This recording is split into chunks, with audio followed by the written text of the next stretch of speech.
Do you increase camera sample to reduce noise? Wrong. First, we need to find out who creates the noise. They are the real culprits. Lights create noise in scenes, include HDRI. So after setting the lights, go to Attribute Editor and increase the sample of the lights. Wait. I didn't say push the slider to the end. Keep it between 1 to 4 and see how much the noise decrease. Sometimes 2 or 3 is a suitable value.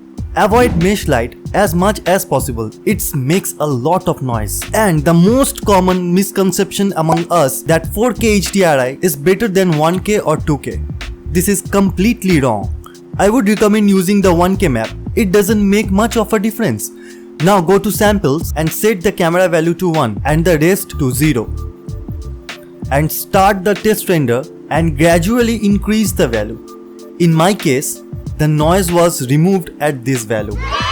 And you can see how quickly it happened. So why should I torture the computer by increasing the number? Sometime for the interior scene, light bounce is most important. We then go to ray depth and increase total, diffuse and specular.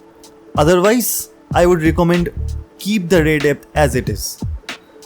To make the render a bit faster, you can change the render device from CPU to GPU in the system. Because NVIDIA GPU uses CUDA cores, it helps them to render faster and better than CPU. However, you should check that your graphics card has the studio driver selected, and we can turn on manual device selection. As a result, the computer will use both CPU and GPU while rendering. After that, going to AOVs, we can see optics denoiser and Arnold denoiser. Optic denoiser GPU provided denoiser and Arnold denoiser is Arnold denoiser. Check both of them, it will clean your render. By using these settings, you can save both time and the life of your computer. Comment below how you like the video and smash the red subscribe button. Click to the right to see how I made the model used today. Click on the left to know how to make a model in just 3 steps.